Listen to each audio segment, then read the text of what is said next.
കോട്ടയം ജില്ലയിലെ പ്രസിദ്ധമായ ക്ഷേത്രമാണ് വൈക്കം ക്ഷേത്രം. പൊതുവെ വൈക്കത്തപ്പൻ എന്നാണ് അറിയപ്പെടുന്നത്. ഇവിടുത്തെ മഹാദേവന് അന്നദാന പ്രഭു എന്നൊരു പേരുമുണ്ട്. ഇപ്പോൾ 12 വർഷത്തിലൊരിക്കൽ നടക്കുന്ന വടക്കുപുറത്ത് പാട്ടും കോടിയർച്ചനയും നടക്കുന്ന സമയമാണ്. ക്ഷേത്രത്തിന്റെ കിഴക്കുഭാഗത്ത് പ്രത്യേകം തയ്യാറാക്കിയ പന്തലിലാണ് 27 നാളുകളിൽ കോടിയർച്ചന നടക്കുന്നത്. കോടിയർച്ചനയിൽ 51 ആചാര്യന്മാരാണ് നേതൃത്വം നൽകുന്നത്. ക്ഷേത്രത്തിന്റെ വടക്കേ മുറ്റത്ത് വലിയൊരു പന്തലൊരുക്കി അതിനിടയിൽ ഒരു നെടുമ്പുര കെട്ടും.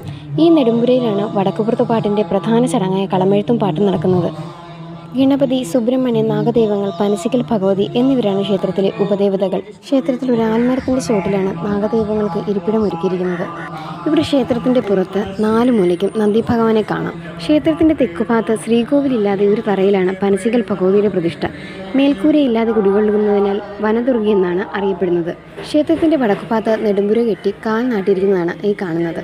കോടിയർച്ചന മാർച്ച് 17 മുതൽ ഏപ്രിൽ 13 വരെയാണ്.